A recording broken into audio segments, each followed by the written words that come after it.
بسم الله الرحمن الرحيم. الحمد لله منشئ الخلق من عدم، ثم الصلاة على المختار في القدم وعلى آله وأصحابه أجمعين، أما بعد. فأعوذ بالله من الشيطان الرجيم. بسم الله الرحمن الرحيم. يا أيها الذين آمنوا لا يسخر قوم من قوم عسى أن يكونوا خيرا منهم ولا نساء من نساء عسى أن يكن خيرا منهن ولا تلمزوا أنفسكم ولا تنابزوا بالألقاب. صدق اللہ العظیم. محترم بزرگوں اور دوستوں، سورۃ الحجرات کی دوسرے رکوع کی ابتدائی 2 آیات میں اللہ تبارک و تعالیٰ نے مسلمانوں کو 6 گناہوں سے رکنے کا حکم دیا ہے، جن میں سے پہلا گناہ تھا کہ کوئی شخص کسی شخص کا مذاق نہ اڑائے، نہ آدمی کا مذاق اڑائے، نہ کوئی عورت کسی عورت کا مذاق اڑائے، اس لیے کہ یہ مذاق اڑانا دل میں تلخیوں کا سبب بنتا ہے، اس سے محبتیں ختم ہو جاتی ہیں اور نفرتیں پیدا ہو جاتی ہیں. اس پر تفصیلی بیان ہو چکا ہے. دوسرا گناہ جو اللہ تبارک و تعالیٰ نے بیان کیا ہے اور اس سے روکا ہے، فرمایا وَلَا تَلْمِزُوا أَنفُسَكُمْ، کہ کوئی شخص کسی کو تانا نہ دے. یہ تانا ایسی برائی ہے اور یہ بھی مجالس میں اور معاشرت میں پھیلی ہوئی ہے کہ جس کی وجہ سے دلوں میں نفرتیں پیدا ہو جاتی ہیں. جو محبتیں تھیں وہ نفرت میں بدل جاتی ہیں. جو آپس میں اتحاد و اتفاق تھا، تانا دینے کی وجہ سے وہ اتحاد و اتفاق ختم ہو جاتا ہے، اور انسان جس آدمی سے محبت کرتا تھا اسی تانا دینے کی وجہ سے اب وہ انسان اس آدمی سے نفرت کرنے لگ جاتا ہے. اسی وجہ سے اللہ تبارک و تعالیٰ نے فرمایا ہے کہ کوئی شخص کسی کو تانا نہ دے. قرآن حدیث میں بالکل واضح انداز میں اور جگہ جگہ پر اس کی ممانعت آئی ہے اور اس پر وعید بھی بہت سخت بیان کی گئی ہے. چنانچہ سورہ ہمزہ میں اللہ تبارک و تعالیٰ فرماتے ہیں کہ وَيْلٌ لِكُلِّ هُمَزَةٍ لُمَزَةٍ، بڑی ہلاکت ہے، بڑی بربادی ہے اس شخص کے لیے جو منہ پر عیب، جو پیٹھ پیچھے عیب لگانے کا عادی ہو اور منہ پر تانا دینے والا. عیب جوئی یہ انتہائی گھناؤنا عمل ہے، بہت ہی بڑا گناہ ہے، اور اس سے بڑا گناہ یہ منہ پر تانا دینا ہے، اس لیے کہ اس سے نفرت پیدا ہو جاتی ہے، دلوں میں دراڑیں پڑ جاتی ہیں، ایک انسان دوسرے انسان سے نفرت کرنے لگ جاتا ہے. اور یہ ایسا عمل ہے کہ جس کی وجہ سے جس کو تانا دیا جاتا ہے اس کے دل پر زخم لگتا ہے اور یہ سالوں تک بھولتا نہیں ہے. ایک عربی شاعر نے بہت بہترین کہا ہے کہ جراحات السنان الالتیام ولا یلتام ما جرح اللسان، کہ نیزوں کا زخم پھر جاتا ہے. آدمی نے کسی کو مار دیا، آدمی نے کسی پر نیزہ مار دیا تو زخم ہو جاتا ہے، زخم ہونے کے بعد وہ پھر جائے گا، وہ زخم ختم ہو جائے گا، آدمی بھول جاتا ہے. لیکن اگر زبان سے کسی پر حملہ کیا جائے، زبان سے کسی کو تانا دیا جائے تو یہ زخم شاعر کہتا ہے کہ مدتوں تک نہیں بھرتا، اس لیے کہ زبان کا زخم دل پر پڑ جاتا ہے. یہ وار دل پر پڑتا ہے اور دل پر جو وار ہو جائے اس کی وجہ سے دل ٹوٹ جاتا ہے اور یہ مدتوں تک آدمی کو یاد رہتا ہے کہ اس آدمی نے مجھ کو تانا دیا تھا. جب بھی یہ سامنے آتا ہے اسے یاد آ جاتا ہے کہ فلاں مجلس میں اس نے میری برائی کی تھی، فلاں مجلس میں اس نے مجھے تانا دے کر مجھے ذلیل کیا تھا، دوسروں کے سامنے مجھے شرمندہ کیا تھا، اس کی وجہ سے میرا دل ٹوٹ گیا تھا. یہ آدمی کو یاد آتے رہتا ہے. اسی وجہ سے تانا دینے کی سخت وعید بیان کی گئی ہے اور مسلمانوں کی اس سے خاص طور پر روکا گیا ہے. لیکن مسلمان کی عزت و آبرو کیا ہے؟ احادیث میں اور قرآن کریم میں اس کو کیا بیان کیا گیا ہے اور اس کو بہت ہی زیادہ قابل احترام بتلایا گیا ہے. آپ صلی اللہ علیہ وسلم حجۃ الوداع کے موقع پر خطبہ دے رہے تھے. آپ صلی اللہ علیہ وسلم نے صحابہ کرام سے سوال کیا، کیا تم لوگ جانتے ہو کہ آج کا دن کون سا دن ہے؟ صحابہ نے عرض کیا کہ اللہ کے رسول، یہ عرفہ کا مقدس دن ہے. آپ صلی اللہ علیہ وسلم نے پھر سوال کیا کہ یہ جگہ کون سی ہے جس جگہ میں تم سے گفتگو کر رہا ہوں؟ صحابہ نے عرض کیا اللہ کے رسول، یہ حرم کا مقدس علاقہ ہے اور حرم کی مقدس زمین ہے. آپ صلی اللہ علیہ وسلم نے پھر تیسرا سوال کیا کہ مہینہ کون سا ہے جس میں تم سے خطاب کر رہا ہوں؟ صحابہ نے فرمایا کہ اللہ کے رسول، یہ حجۃ الوداع کا مقدس اور حرمت والا مہینہ ہے. آپ صلی اللہ علیہ وسلم نے اس کے بعد بیان کیا. آپ صلی اللہ علیہ وسلم کا مقصد لوگوں کی توجہ حاصل کرنا تھا. یہ سوالات کر کے اپنی طرف متوجہ کیا کہ اس کے بعد بہت اہم بات کہی جانے والی ہے. پھر آپ صلی اللہ علیہ وسلم نے فرمایا کہ سن لو، ایک مسلمان کی دوسرے مسلمان پر عزت اسی طرح سے قابل احترام ہے جیسے آج عرفہ کا دن اللہ تبارک و تعالیٰ کے نزدیک اور مسلمانوں کے نزدیک قابل احترام ہے۔ اور فرمایا کہ جس طرح یہ جگہ قابل احترام ہے اور جس طرح یہ مہینہ قابل احترام ہے، ایک مسلمان کی عزت، ایک مسلمان کے آبرو اسی طرح قابل احترام ہے۔ یہ جگہ قابل احترام ہے، یعنی حرم کا علاقہ ہے، اس کی ہر چیز قابل احترام ہے، یہاں تک کہ اس کی گھاس بھی قابل احترام ہے۔ کوئی شخص بلا وجہ حرم کی گھاس بھی اکھاڑ نہیں سکتا ہے۔ اور یہ مہینہ جس طرح سے قابل احترام اور حرمت والا ہے، حج کے اشہر حرم میں سے شمار کیا گیا ہے۔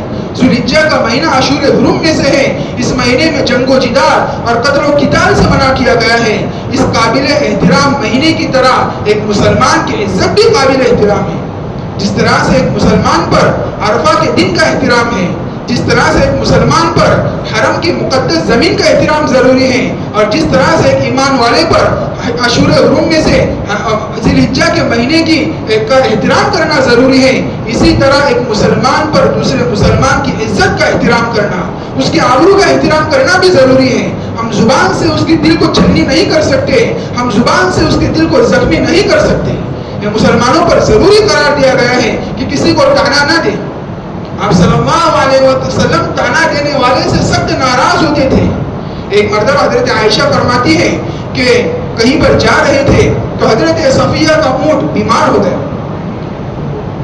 بیمار ہونے کی وجہ سے وہ چلنے کے قابل نہیں رہا، اس پر سواری کیے جانے کے قابل نہیں رہا۔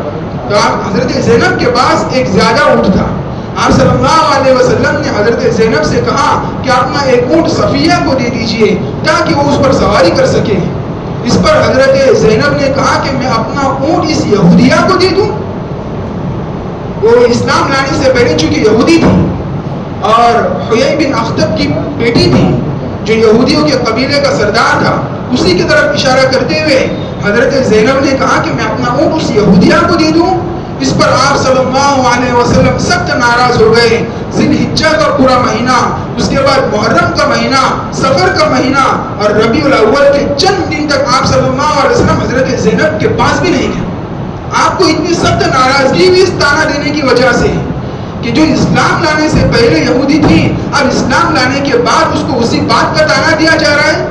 آپ صلی اللہ علیہ وسلم کو اتنا سخت ناگوار گزرا کہ آپ اپنی بیوی کے پاس تقریباً 3 مہینے تک نہیں گئے۔ اس سے معلوم ہوتا ہے کہ اگر کوئی شخص سابقہ گناہ کرے تو ہمیں حق نہیں بنتا ہے کہ اس کے گناہ پر اسے طعنہ دیا جائے۔ اگر کوئی شخص گناہ کر چکا ہے اپنے ماضی میں اور اس کے بعد وہ توبہ کر چکا ہے، اب اگر توبہ کرنے کے بعد اس کو اس گناہ کا طعنہ دیا جائے، معلوم تھا تو کیسا تھا، اب تو نیک بنا ہے، اب تو دیندار بنا ہے، ورنہ تیری پچھلی زندگی ہم سب جانتے ہیں تو نے کیا کیا کرتوت کیے ہیں۔ اگر کوئی شخص اس طرح سے طعنہ دے یہ معلوم ہونے کے بعد کہ اس نے اپنے گناہ سے توبہ کیا ہے، تو آپ صلی اللہ علیہ وسلم کا فرمان ہے کہ اللہ تعالیٰ اس شخص کو اس وقت تک موت نہیں دیں گے جب تک کہ اس طعنہ دینے والے کو اس گناہ میں مبتلا نہ کرے۔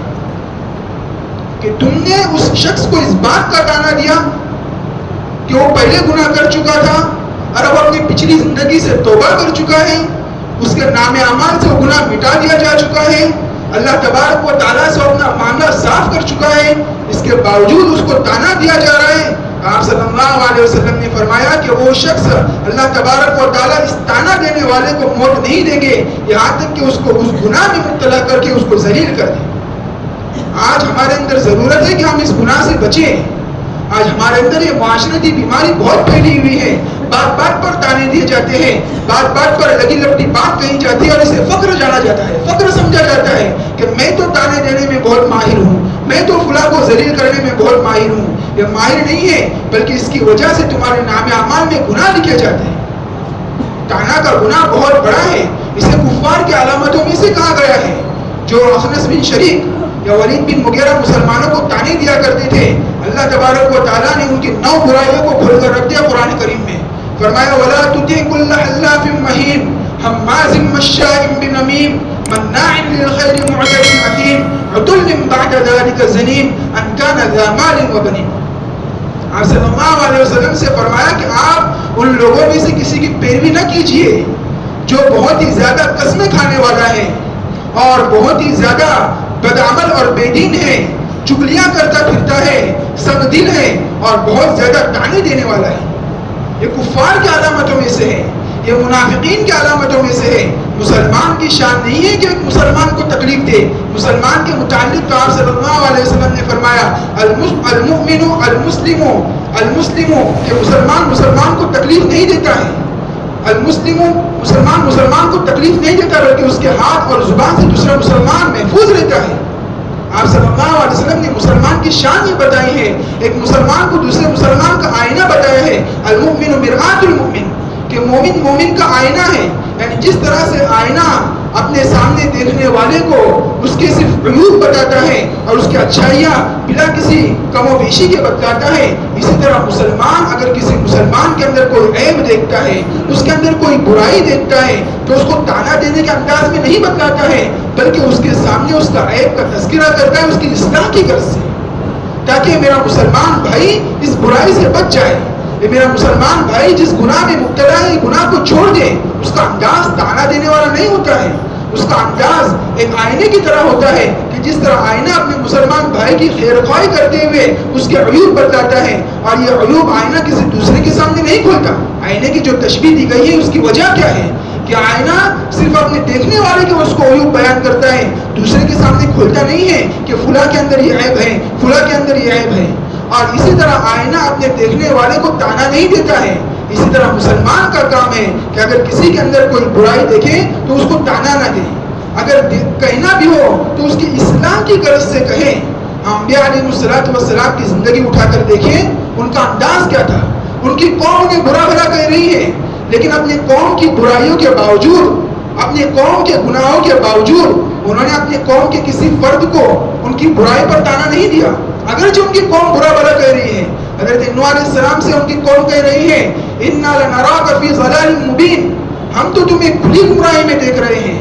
اور پیغمبر اس کے جواب میں کہہ رہے ہیں یا قوم اِنَّا لَنَرَاكَ فِي ضَلَالٍ مُبِينٍ، اے میری قوم، یا قومی لیس بی ضلالۃ ولکنی رسول من رب العالمین، اے میری قوم میں گمراہی میں نہیں ہوں، میں ضلالت میں نہیں ہوں، میں تو اللہ کی طرف سے بھیجا ہوا پیغمبر ہوں۔ حضرت ہود کی قوم انہیں کہہ رہی ہے، حضرت ہود کی قوم ان سے کہہ رہی ہے اِنَّا لَنَرَاكَ فِي سَفَاهَةٍ وَإِنَّا لَنَظُنُّهُ مِنَ الْكَاذِبِينَ، کہ ہم دیکھ رہے ہیں کہ آپ تو سراسر جھوٹے ہیں، اور ہم دیکھ رہے ہیں کہ آپ تو گمراہی میں ہیں۔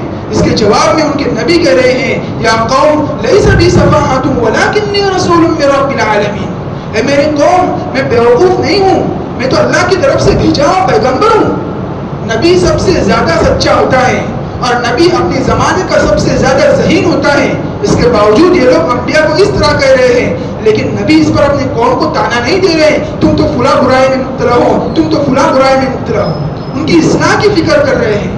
اسی طرح ہم صحابہ کرام کی زندگی کو اٹھا کر دیکھیے، اسلام لانے سے پہلے انہوں نے اسلام کو سخت تکالیف پہنچائی، اسلام کو بہت نقصان پہنچایا، مسلمانوں پر سخت تکالیف کے پہاڑ توڑے، لیکن جب اسلام قبول کرنے کے واسطے آئے تو کیا آپ نے کسی کو اس کے پچھلے کرتوتوں پر تانا دیا؟ کیا کسی کو ذلیل کیا؟ حضرت اکرمہ کے متعلق آتا ہے جب وہ اسلام قبول کرنے کے واسطے آئے تو آپ نے اچھل کر ان کا استقبال کیا، جبکہ اسلام کے سخت ترین دشمن فتح مکہ کے موقع پر آپ صلی اللہ علیہ وسلم نے سب لوگوں کے واسطے امن کا اعلان کیا، سب کی معافی کے واسطے اعلان کیا، لیکن 4 مردوں اور 2 عورتوں کو معاف نہیں کیا۔ ان کے متعلق کہا گیا تھا کہ اگر یہ کعبے کے پردے میں چھپے ہوئے پائے جائے اور کعبے کے پردے سے چمٹے ہوئے پائے جائے پھر بھی انہیں قتل کیا جائے۔ ان میں سب سے پہلا نام حضرت اکرمہ بن ابی جہل کا تھا، سخت دشمن تھے، آپ صلی اللہ علیہ وسلم نے قتل کا حکم دے دیا تھا، یہ بھاگ کر مکہ چلے گئے، بھاگ کر یمن چلے گئے، ان کی بیوی نے اسلام قبول کیا، ان کے واسطے معافی کا اور امن کا پیغام لیا، آپ صلی اللہ علیہ وسلم نے معاف کر دیا، پھر وہ آپ صلی اللہ علیہ وسلم کے پاس حضرت اکرمہ کو لے کر آئی، آپ صلی اللہ علیہ وسلم نے جب حضرت اکرمہ کو دیکھا تو فرد مسرت سے اچھل پڑے، ان کا استقبال کیا، حتیٰ کہ آتا ہے کہ آپ کی چادر آپ کے کندھے سے گر پڑی تھی۔ آپ نے انہیں تانا نہیں دیا کہ تم نے مسلمانوں کو بہت تکالیف پہنچائی تھی، تم نے مسلمانوں سے کے خلاف، اسلام کے خلاف بڑی سازشیں کی تھی۔ آپ صلی اللہ علیہ وسلم نے کبھی کسی صحابی کو تانا نہیں دیا۔ یہ تو منافقین کی علامتوں میں سے بتلایا گیا ہے۔ منافقین کی علامت تھی کہ وہ تانے دیا کرتے تھے۔ غزوہ تبوک کے موقع پر جب صدقے کا حکم دیا گیا اور صدقے کی اپیل کی گئی تو اس وقت جو مسلمان صدقہ لا رہے تھے اس میں سے کچھ مسلمان غریب تھے، اپنی استطاعت کے مطابق معمولی صدقہ لا رہے تھے، کچھ مسلمان امیر تھے وہ لوگ زیادہ لا رہے تھے۔ حضرت عثمان، حضرت عمر بن خطاب، حضرت عاصم وغیرہ چونکہ مالدار صحابہ تھے، حضرت عبد الرحمن بن عوف، یہ لوگ زیادہ مال لا رہے تھے، اور منافقین تو کوئی کچھ صدقے کا مال نہیں دے رہے تھے، اس کار خیر میں حصہ نہیں لے رہے تھے۔ لیکن جو مسلمان زیادہ مال لے کر آتا کہتے یہ دکھلاوا کر رہا ہے، اس کے متعلق تانا دیتے کہ دکھلاوا کر رہا ہے، یہ ریاکاری کر رہا ہے۔ اور اگر کوئی مسلمان مزدوری کر کے، جیسے حضرت ابو عقیل انصاری یہ مزدوری کر کے کچھ سا آدھا سا تقریباً 1-1.5 کلو کھجورے لے کر آئے تو منافقین تانا دینے لگے یہ کیا معمولی مال اٹھا کر لایا ہے، اللہ کو اس صدقے کی ضرورت نہیں ہے۔ تو آپ صلی اللہ علیہ وسلم پر اللہ تبارک و تعالیٰ نے آیت نازل فرمائی والذین یلمزون المتطوعین من المؤمنین فی الصدقات والذین لا یجدون الا جهدهم فیسخرون منهم سخر اللہ منهم ولهم عذاب علیم، کہ لوگ ہیں جو تانا دیتے ہیں مسلمانوں کو ان کے صدقات کرنے کی وجہ سے، اور جو لوگ کم لاتے ہیں ان کو بھی تانا دے رہے ہیں، جو زیادہ لاتے ہیں ان کو بھی تانا دے رہے ہیں۔ ان میں ایسے مسلمان جو اپنی محنت مزدوری کر کے کچھ کما کر لا رہے ہیں، یہ لوگ انہیں تانا دے رہے ہیں، ان کا مذاق اڑا رہے ہیں۔ حقیقت تو یہ ہے کہ اللہ تعالیٰ ان منافقین کا مذاق اڑا رہا ہے، اور ان لوگوں کے واسطے اللہ نے آگے فرمایا وَلَهُمْ عَذَابٌ عَلِيمٌ، ان لوگوں کے واسطے بڑا دردناک عذاب ہے۔ ان تانا دینے والوں کے واسطے اللہ تعالیٰ نے دردناک عذاب تیار کر رکھا ہے۔ تو بہرحال آج ہم میں سے ہر ایک کو ضرورت ہے کہ ہم کسی مسلمان کو تانا نہ دیں، بلکہ کسی کو تانا نہ دیں، اس لیے کہ وہ ہو سکتا ہے کہ ہمارا تانا دینے کی وجہ سے اس کا دل ٹوٹ جائے، اس کی دل آزاری ہو جائے۔ اور ایک مسلمان بڑا قابل احترام ہے، ایک مسلمان بڑا قابل عزت ہے، اللہ تعالیٰ نے اسے قابل عزت بنایا ہے۔ اللہ تعالیٰ فرماتے کہ وَلَقَدْ كَرَّمْنَا بَنِي آدَمَ وَحَمَلْنَاهُمْ فِي الْبَرِّ وَالْبَحْرِ وَرَزَقْنَاهُم مِّنَ الطَّيِّبَاتِ وَفَضَّلْنَاهُمْ عَلَىٰ كَثِيرٍ مِّمَّنْ خَلَقْنَا تَفْضِيلًا، کہ ہم نے آدم کی اولاد کو عزت بخشی ہے، انہیں خشکی اور سمندر میں سواریاں مہیا کی ہیں، اور ہم نے انہیں پاکیزہ رزق عطا کیا ہے، اور اپنی بہت سی مخلوقات پر انہیں فضیلت دی ہے، انہیں عزت بخشی ہے۔ اب اگر کوئی مسلمان اس شخص کو جسے اللہ نے عزت دی، جسے اللہ نے مکرم بنایا، ذلیل کرنے کی غرض سے اسے تانا دے اور اس کے دل کو توڑے تو یہ گناہ کبیرہ ہے، اور ایسا گناہ کبیرہ ہے کہ جب تک وہ شخص معاف نہ کرے جسے تانا دیا گیا ہے یہ گناہ معاف نہیں ہوگا، اگرچہ تانا دینے والا اپنے گناہ سے توبہ کرے، اس لیے کہ حقوق العباد میں سے ہے، اور حقوق العباد معاف نہیں ہوتی جب تک کہ صاحب حق معاف نہ کرے۔ تو آج ہم میں سے ضرورت ہے کہ ہم کسی کو تانا نہ دیں، بلکہ ہر ایک کو اپنا بھائی سمجھے، ہر ایک کو اپنا خیر خواہ سمجھے، اور ہر ایک کے ساتھ اچھائی کا معاملہ کریں۔ اللہ تعالیٰ ہمیں ان باتوں پر عمل کرنے کی توفیق عطا فرمائے۔ وآخر دعوانا الحمدللہ رب العالمین۔ Subscribe now and press the bell icon. Never miss an update.